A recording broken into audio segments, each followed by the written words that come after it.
What's good, YouTube? Welcome back to JY's Adventures. Hope y'all are doing amazing, man. Blessings goes out to all of y'all. We got more cinema summary, bruh. Oh man, I'm ready, bro. How to beat every trap in Hostel. Link to the original video is down in the description. If you're new to the channel, be sure to like, comment, subscribe, hit that notification bell, comment multiple times for the algorithm. Be sure to watch until the end. We gonna see how he breaks it down this time, bro. He always got the horror scare movies on deck. Let's go, man. You've been kidnapped by human traffickers and locked in a room with a sadistic murderer who wants to torture you in the sickest way possible. No one's coming to your rescue, and you'll have to outsmart everyone if you want to survive. When you're trapped underground and being brutally tortured, what do? I'm going to break down the mistakes made, what you should do, and how to beat Hostel. Human trafficking is such a serious issue, y'all. These three tourists want to get laid, and it's going to get them all killed. They're having the time of their lives clubbing in Amsterdam and are looking for their next crazy. Oh yeah, of course. They took a trip, try to have some fun, try to smash, you know what I'm saying, in a different country. Amsterdam at that.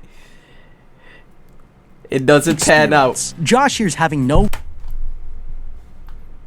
Turn off the subtitles, sorry, his y'all. fanny pack isn't helping him out. But when he builds up the courage to approach this girl across the room, he bumps into someone and spills her drink. Her boyfriend confronts him and it quickly escalates into a fight. The bouncer throws them out and they leave the club to go back to their hostel, but when they get there, it's after curfew and the doors are locked. Luckily, this guy invites them up and they climb the ladder into his room. The man Alex asks them where they're heading to next, and Paxton here tells them they're going to Spain to pick up women, but this guy has other plans for them. He lets them in on a secret, telling them that outside of Bratislava, there are hostels full of beautiful women who love Americans and just their accent alone can get them laid. They can't believe their ears and agree to make the trip, but they have no idea this one conversation will ruin their lives. You can't be trusting everybody. They've completely rerouted their entire trip. Now, they got people smashing in the back. I didn't even notice. Bro, you can't be too trusting of people, especially when you're in a different country, bro. From ever since I saw Taken, the Taken movie, that was it. Okay, they've completely rerouted their entire trip. Now, Bratislava is actually a safe and beautiful city to travel to, but it's in the complete opposite direction of Spain, which is where they were headed, and it's not even the best place in Europe to get lucky. Statistically speaking, Finland has the highest number of sexual encounters per capita in the world, at 4.4 sexual partners per year, and Denmark comes at a close fourth place with 4.3 sexual partners per year. Also, Denmark is 600 kilometers closer to them than Bratislava, so to me the choice is obvious. It's people watching this by taking notes, watching this cinema summary video taking notes. Yep. I'm going to Finland and Denmark. Closer, the women are more free-loving, and they won't have to completely change their travel plans to do it. The next day, they take the train to Slovakia, and on their way, this businessman enters their compartment. He asks them where they're headed, and when he hears they're going to Bratislava, he tells them it's full of beautiful women, and they can pay to do anything they want there. He seems like a nice guy, but when he starts eating his lunch with his hands, things start to get something's weird here. The man explains that he wants to have a connection with things that die and believes it's human nature. Asking Josh here what his nature is, the man touches his leg and the kid freaks out. His friends find it hilarious, but they don't realize they've just met the most dangerous person on the train. Okay, getting hit on by a middle-aged man on a train is not the kind of adventure that's my no-no squeer. But it's also distracting them from a very important point. This guy said they can pay to do anything, and this statement is a lot sketchier than it sounds. Prostitution is already legal in many countries in Europe, including Amsterdam, so if everyone already knows this, then he isn't talking about the nightlife. What he's talking about— Wait, for real? Oh, there's Liam Neeson Taken. I didn't know that it was legal. That's crazy. Amsterdam. So if everyone already knows this, then he isn't talking about the nightlife. What he's talking about is probably something super illegal, and instead of laughing, it should be freaking them out. Now, tourists are perhaps the easiest people to take advantage of because they don't know any better and are often looking for experiences they wouldn't normally have. And let's face it, the real reason these countries love Americans is because they think we're all rich. This makes them perfect targets for extortion, blackmail, or worse. I would be getting worried that we're walking into a city full of people who want to take advantage of us and be very cautious about how we approach the rest of our vacation. Of course. Getting off at the station, they aren't impressed by the view, but their opinions quickly change when they arrive at the hostel. The place is very fancy, and after checking in, they discover that they'll be sharing ladies rooms already with other guests, and it looks like they've hit the jackpot. Oh, After they found they're done ladies dressing, already. The women invite them to the spa, and the guys are happy to join them. Natalia hears from Russia, while Svetlana hears from Prague, and they're all very eager to get to know each other. That night, they all go to a club together, and the girls share their private stash of disco biscuits. But Josh here is feeling overwhelmed and leaves to get some fresh air. Outside the club, that looks like a honeypot. Gang of children, but luckily, the creepy businessman from the train suddenly appears and gets them to run away. The two of them go back to the bar where Josh apologizes for earlier and notices a strange tattoo on the man's arm. But before he can say anything, he gets dragged away by Natalia, and they all return to the hostel for a crazy night that Josh here will never remember. Okay, I know a honey trap when I see one. Honeypot, This guy's made it pretty clear he'd rather talk to a man who touched his leg on a Is it honey trap? I said honeypot. My bad. I know a honey trap when I see one. This guy's made it pretty clear he'd rather talk to a man who touched his leg on a train one time rather than flirt with this beautiful hot lady. For some reason, she's still interested. When a woman like this is persistently chasing you, experience Something's says it's wrong. a clear sign something is wrong. But that's not the only oversight they've made, because taking drugs from strangers in a foreign country never ends well. This situation could easily end with you being force-fed Rohypnol They and just waking took up robbed tabs. of all your earthly possessions. Also, Slovakia has a corruption problem, and even though they have harsh penalties for drug crimes, the enforcement of these laws are relatively low. The next morning, they wake up with smiles on their faces, but see that their friend Ollie is missing. Paxton here thinks he might be having breakfast, but they're surprised to discover that he's already checked out. They say goodbye to their roommates when this Japanese guest runs up to them and shows them a strange photo of their friend Ollie with her friend that says goodbye in Japanese. They know this doesn't add up because Ollie isn't into Asian girls, and Paxton here asks her to send him the photo. This is not okay. These guys haven't caught on yet, but this photo looks like it might be doctored. Not only photoshopped. Extremely unhappy for a couple who fell in love and ditched their friends, but whoever made this photo was overlooking a key aspect of photography that sticks out like a sore thumb. In this picture, the foreground and the background are both in focus, and this wouldn't normally happen. The depth of field of a lens is set by its aperture, but even at an f-stop of 22, it would be next to impossible to get this kind of focal depth with them standing this close to the camera. I know about cameras, right? A bit about cameras, and you could already see from how it's, how it's cropped. It just looks straight up Photoshop. I would take this photo to the police so they can start looking for them, because kidnappings after the first 72 hours are rarely solved and the clock is already ticking. Paxton and Josh decide to walk around the town looking for their friend. Especially the expressions on their face. And try to get his attention. They chase him into this building, but when they reach him, they realize it's a complete somebody stranger. else. Paxton demands to know where he got his jacket, but the man claims it belongs to him and leaves. Oh. Okay, you might say that having the same color jacket is not enough to accuse a man of kidnapping your friend, and you'd be right. But there's one detail here that can wipe this man's shit-eating grin right off his face. Because not only is his jacket the same color, but it also has a patch of an Icelandic flag. Their friend Ollie is from Iceland, and on the day he goes missing, they find someone with the same jacket that has his country's flag on it. Same jacket? This guy wants me to believe he bought it in a store in Very Slovakia. sketchy. He must have been involved in the kidnapping somehow, and we can't let him get away. I would call the police and continue following him until they show up to question him. Now, the jacket alone might not be enough evidence for them, but we have a very unique advantage in solving this case, because according to Interpol, DNA databases now exist in all 27 of the European Union member states. Although Iceland is not officially a member, it hosts one of the leaders in the field of genetics called Decode, which has collected so much DNA data on its citizens that they have a sample for nearly half the entire Icelandic population. They could collect DNA samples from the jacket and match them to Decode's database, giving them a very good chance to prove it's Ollie's and lock this guy up for further instantly. They walk back to the hostel when Paxton here receives a message from Ollie. It's a selfie of the man's head with the caption, "I go home," but they don't realize that their friend is already dead. Somewhere underground, Ollie's murderer has taken a picture of the man's severed head, and he's just getting started. The killer walks down the hall and into another room where a Japanese woman is held prisoner. She screams for help, but no one can hear her as he begins to cut off her toes. That night, they try to forget about Ollie. Talk about a foot fetish! Hear her as he begins to cut off her toes. That night, they try to forget about Ollie and enjoy the rest of their trip with the girls. But Josh here is feeling sick and wants to leave. Natalia offers to go back with him, but he turns her down and heads back to the hostel. When he arrives, he gets taken back to his room and passes out. But someone else steps into the doorway, and Josh here has no idea he's about to become the next kidnapped victim. Back at the club, Paxton here begins to feel sick and gets up to find a restroom. But as he leaves, a man is watching him from across the room, and the women seem to know more than they're letting on. In his drugged up state, he enters a storage room and gets locked in with no one able to hear him calling for help. Oh man, Trapped this runs inside, deep, y'all. He passes out and spends the whole night with no idea that he's narrowly escaped the same fate as his friends. Oh man, he's lucky for that. Wakes up in a room with no idea how he got there. He's been shackled to a chair with his hands. That is so scary. Only watch in horror as a man in a butcher's uniform picks up a power He's pulling up all kind of tools. tools. With no mercy as he drills several holes into Josh's body. His screams ring out into the halls, but then it goes quiet. As the man puts away the drill, he reveals himself to be the businessman from the train. It's the same Josh dude with the begs to be leg. let go, and the man agrees to free him, but he has one last surprise. Reaching back, he slashes his Achilles tendons, and Josh screams in pain. Oh Freeing him from my! the chair, the man opens the door, allowing him to leave. Y'all know what the Achilles tendon is, right? It's right behind by your ankles. Yeah, imagine that. Bruh, the pain. Josh screams in pain.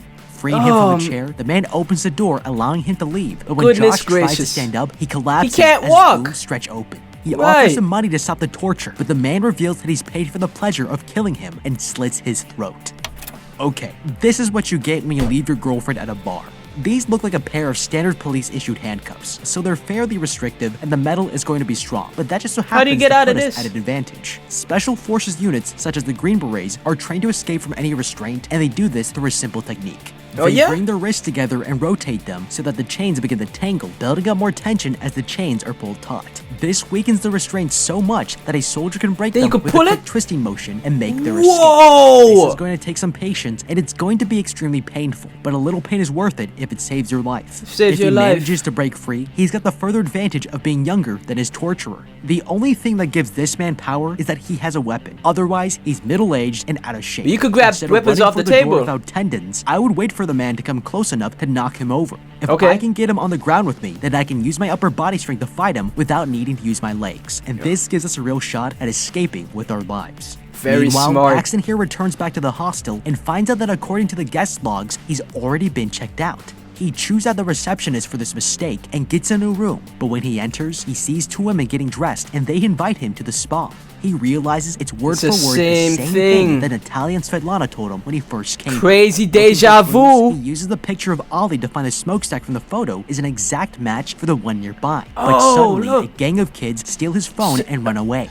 He chases them down and catches one, but realizing he's just a kid, lets him go. With no phone and no evidence, he goes to the police station and files a missing persons report, but the officer reassures him it's not uncommon for people to leave without notice. No one is going to help him, and he decides to take matters into his own hands. Can't even get help from the police. You know it's a lost cause when even the police won't help you, and this guy doesn't have a chance to find or rescue his friend on his own. But that's exactly why I would try to enlist this gang of kids to help me investigate. They don't have any motive other than self-profit, so I could buy their services buy some help money and candy to be my eyes and ears throughout the city, helping me follow the movements of everyone I suspect. I would have them track both Natalia and Svetlana, as well as the man in Ollie's jacket and the first receptionist from the hostel. Because if this is a repeated con job, then the hostel staff must know about it and are probably getting paid for it. These kids already have his phone, so they can go anywhere without suspicion. And they already know their way around the city like the back of their hand, bro. You know what I'm saying? Because it's a group of kids and they don't get caught stealing. You know what I mean? So that'd be the perfect eyes you need, bro. Take photos of the suspects, and it would let us gather enough intel to convince the police to help. Leaving the police station, he sees Natalia from the night before and follows her into a building, but the locals are keeping a close eye on him. Entering the bar, he finds Natalia and Svetlana here sitting at a table, confronting them about his missing friend. This is so risky. With Ollie at an art exhibit. He doesn't believe them and demands to be taken there to find out what's going on. On their way, the woman offers him chewing gum, but as she searches her purse, he notices it's full of money. The driver gives her a huge bag of gum, and Paxton here thinks it's really strange they would carry so much of it. When they finally arrive, he notices the smokestack from this factory is the same one featured in the photo of Ollie and realizes he's found the right place. Okay, when a beautiful woman takes you to an abandoned factory in the middle of nowhere, you've probably made some bad choices. Honestly, without police involvement or a cell phone, I wouldn't even get in the car. Nothing. At this point, I think the best course of action is to protect yourself and leave the city. I guarantee you, friends that you can find are a lot better company than friends who are missing, and some relationships aren't meant to last. I would have already done all that I could to help them, and that includes acquiring more evidence to take to the police. Giving up on your kidnapped friends might seem cold-blooded, but that's because it totally is, and I just really don't want to die. Dropped off in the parking lot, he enters the factory. I can't even fault his logic. Told that entry is I can't fault Cinema Summary's logic. He enters the factory and is surprised when he's told that entry is free. He's skeptical that this is an art exhibit, but with no other ways to find his friends, he walks deeper into the complex and is horrified to find the businessman from the train operating on his dead friend. He cutting him open! He getting all of the chest meat. He can't believe what he's seeing. An Italian reveals that she got paid a lot of money to bring him here. Suddenly, he gets grabbed and is dragged into a room where he's handcuffed and restrained to a chair, becoming yet another tourist kidnapped from the hostel, and there's no one coming to save him. Okay, this is scary as hell, and we're not going to overpower these guys. This whole situation has been designed to lure us here, and we've already been sold to the highest bidder. But that's How do we get out of this? We may have one last chance to survive. This is clearly a business, and like in every business, money talks the loudest. As a last-ditch effort, I would be offering them more money to become a customer and to help them lure more Americans here to increase their stock.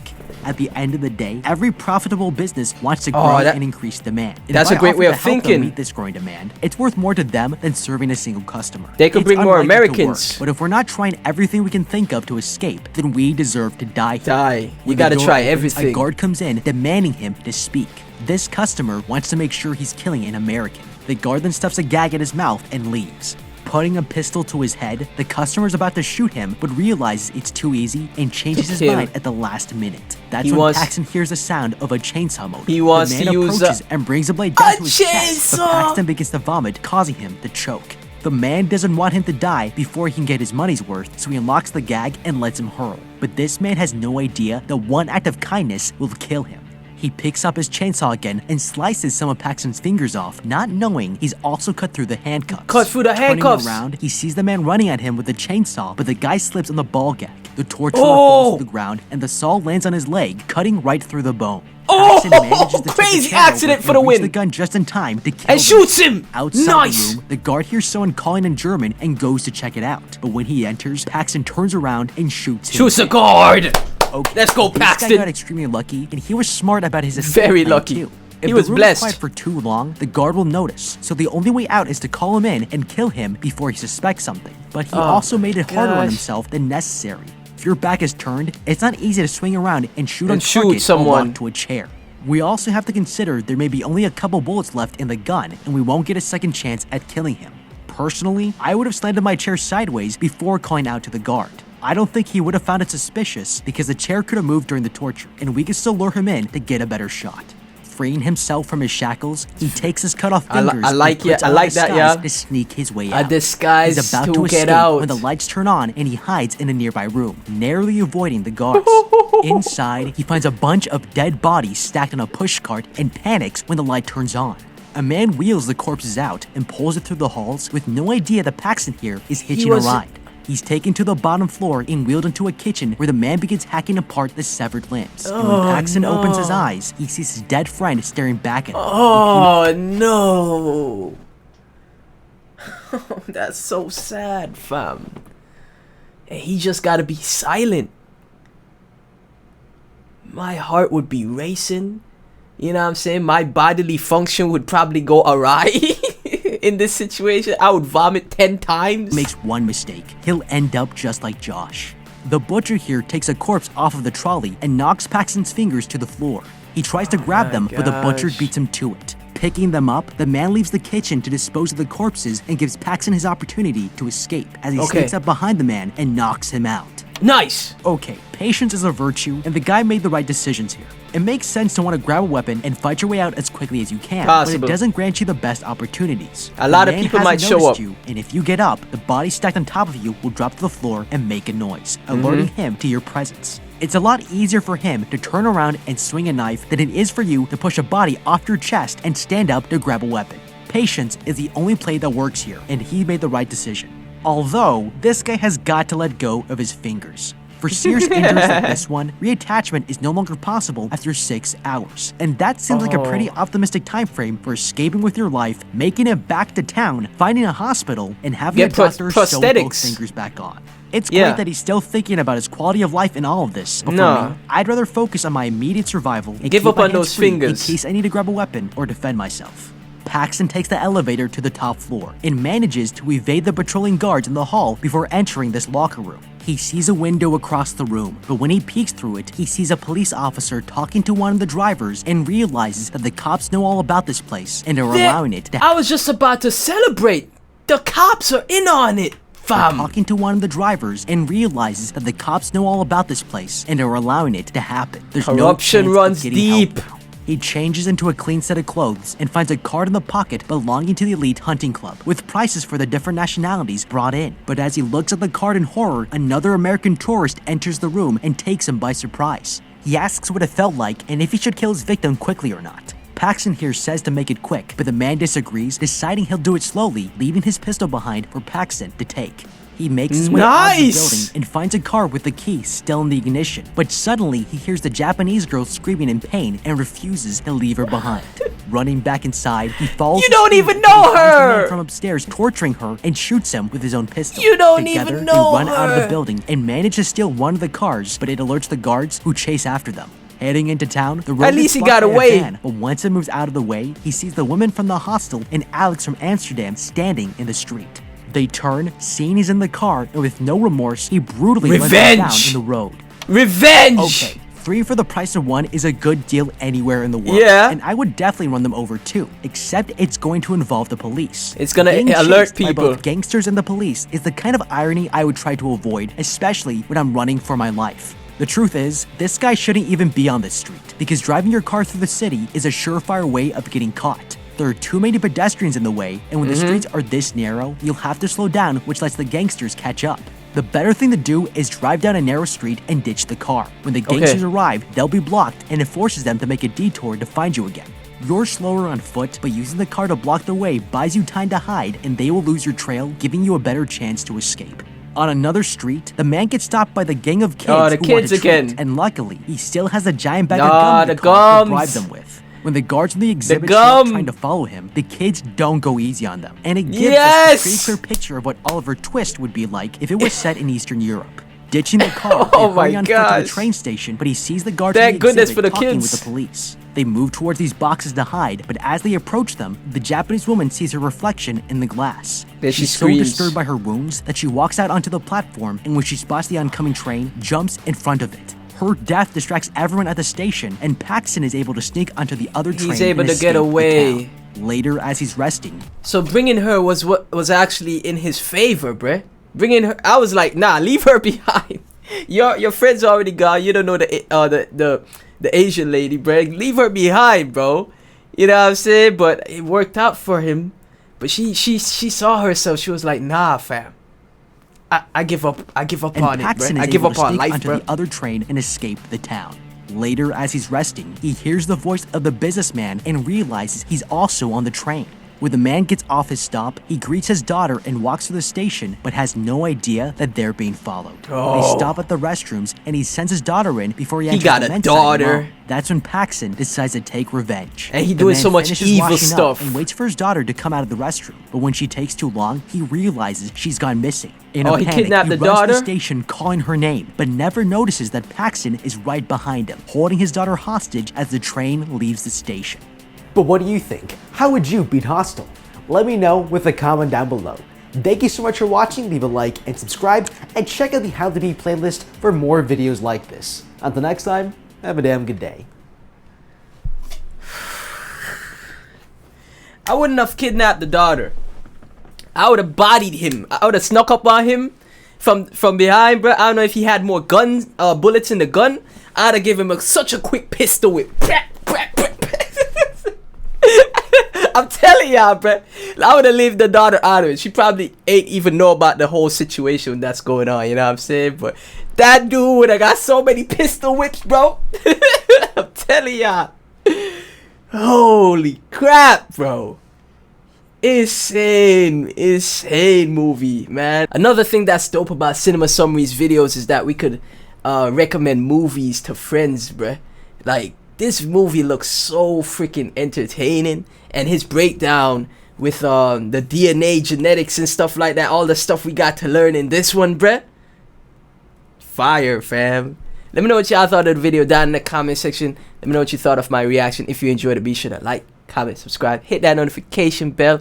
Thank you so much, especially if you reached to the end of the video, and I'll catch you in the next one. Peace.